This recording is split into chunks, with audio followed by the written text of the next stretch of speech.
the relocation packages she will sell in her shop, because she says that she cannot do a totally online service.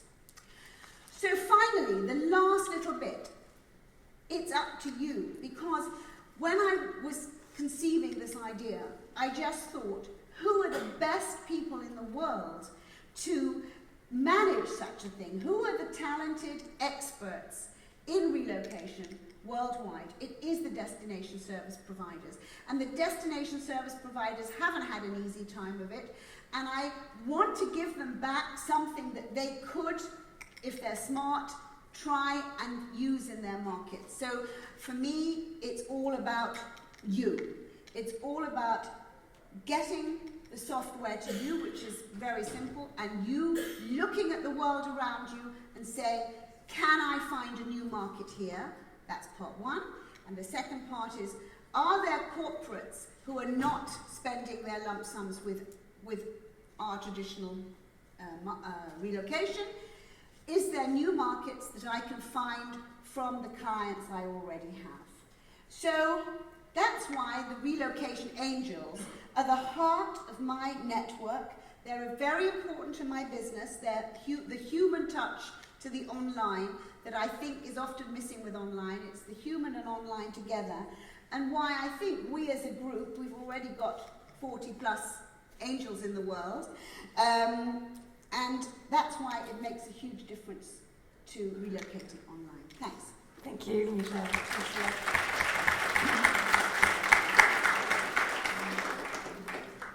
Isabel, now you can tell me more about what you think the diversity assignment times are. Well, also trying to wrap up lots of interesting ideas, including the way that Jean so well explained the diversity in the assignments.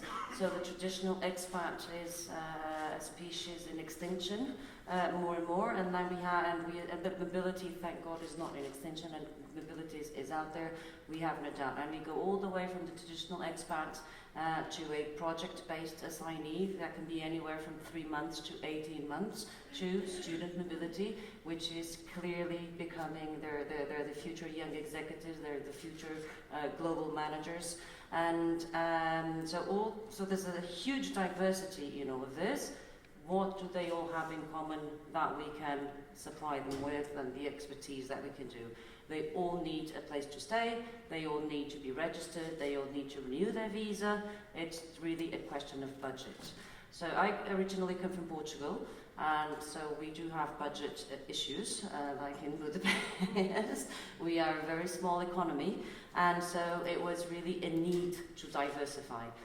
All my clients, all the clients that we approached, or the potential clients we approached, they said, it's great what you do, but we just can't afford it, because likewise we are attracting low budget shared service centres, call centres and students. While we were in this research and development phase, because before 3 years ago, I would have thought that R&D was something really for biotechnology companies. Well, guess what? We've been doing research and development for 3 years in the service industry. And it's, again, no gain, no pain, and it's hard and it's a long way to get there, but when you truly not only believe but know that I think it's come to a point of no return where you cannot hide yourself from incorporating technology in whatever you do. Is it an expat log? Is it information database? Is it personalized service with a human touch?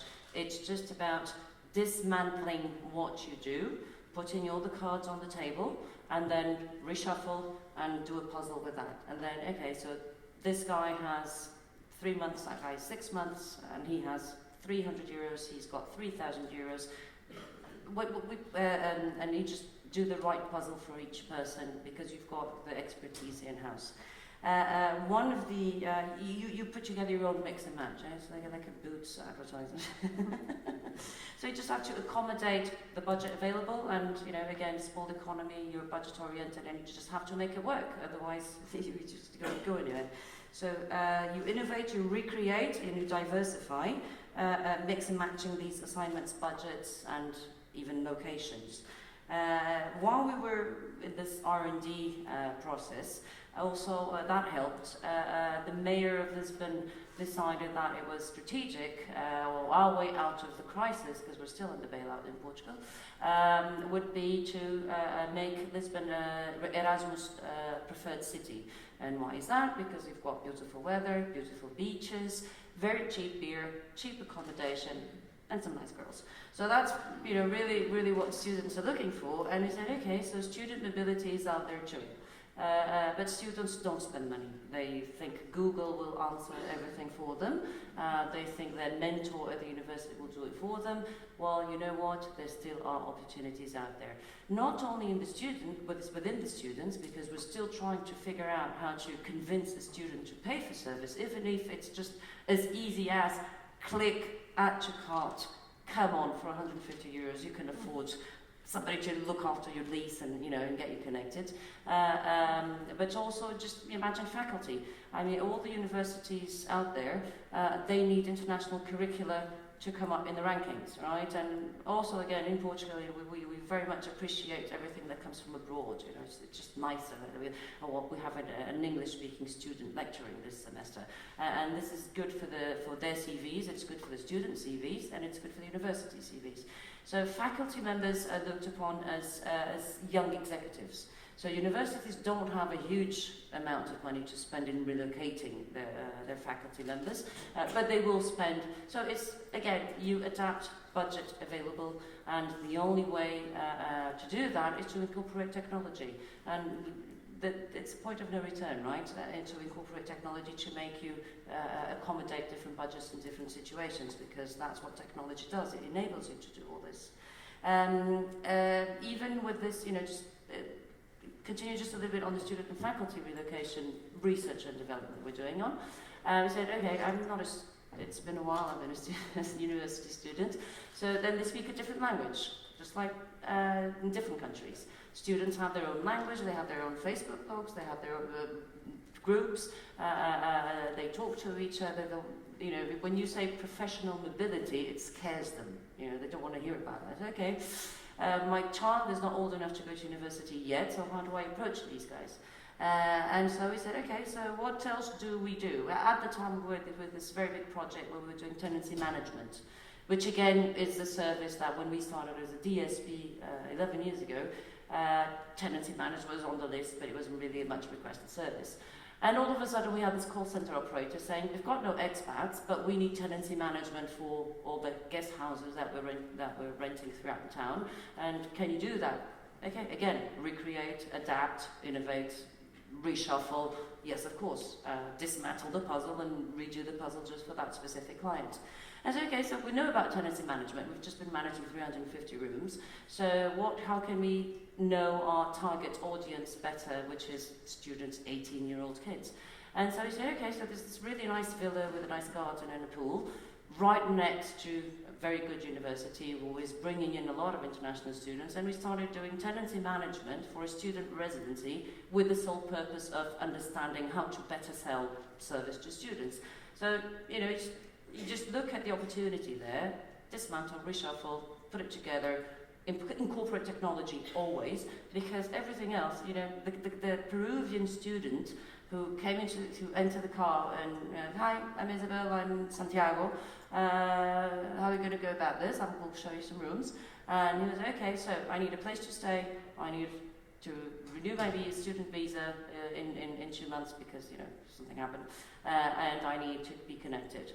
And I was looking at him and I said, I've just heard this last week from the president of the bank of whatever. Only one had 5,000 euros housing budget, and I had 350 euros housing budget. But, you know, adapt, recreate, diversify.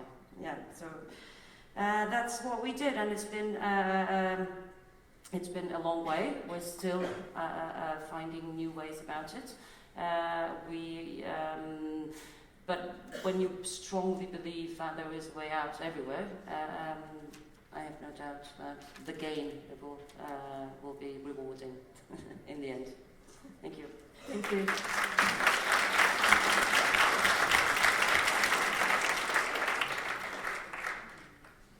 I'm sure we'll I'll be happy to take your questions if you have any.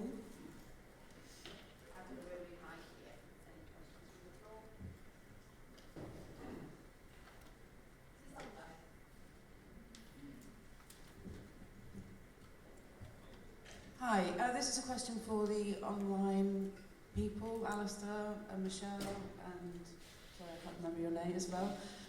What are you seeing as the kind of the trend in the demographic of your audiences? I think the traditional is always there. At the moment, the traditional is there, but we see a lot more people moving for work that really either get a lump sum. But what I've heard from the corporates is the lump sum doesn't always work because they don't always spend wisely. And that's what I'm trying to do with with our group, is to say, let's have some of your money to spend it wisely so that tasks that have to be done are done. And this is, we're trying to be the missing link on that particular point. So more lump sums, we're hearing all the time lump sum, and we've got to analyse what lump sum really means, because it means a lot of things to different corporates, of course, and they're people that travel and to relocate, but it is about spending wisely. And that's where I'm hearing that corporates are not always that satisfied with that. Somebody else? I will be very honest with you. I think the cost of innovation is precisely that. We all sound very innovative, but there's a lot of research and development behind it. And even though we've been all developing, I think, the last, 3-4 years perhaps? I mean, we've come a 3-4 year research and development phase. We are still not at the phase where we can tell you, oh sure, by now I've gained such percentage market share, or I am selling so much. It is assumedly a startup phase. Yeah, so we hopefully in a few years we'll be able to give you more precise numbers. I guess what I'm saying is the perception is that this is going to be a tool for the future for Generation Y. So is that what you're seeing, or are you seeing a combination of Generation Y and Generation X? I think, of course, it's for Generation Y and the ones that come, of course, because they've got a IT device stuck to their hips.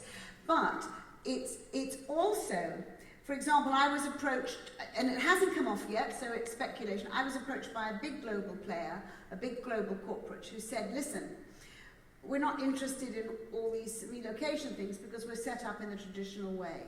But we have around 250 spouses who are literally abandoned after the relocation companies moved out.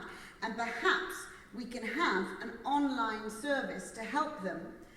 And we'll pay 3 hours, and they could pay 3 hours. I mean, we haven't discussed it yet, but they came to me with that conversation.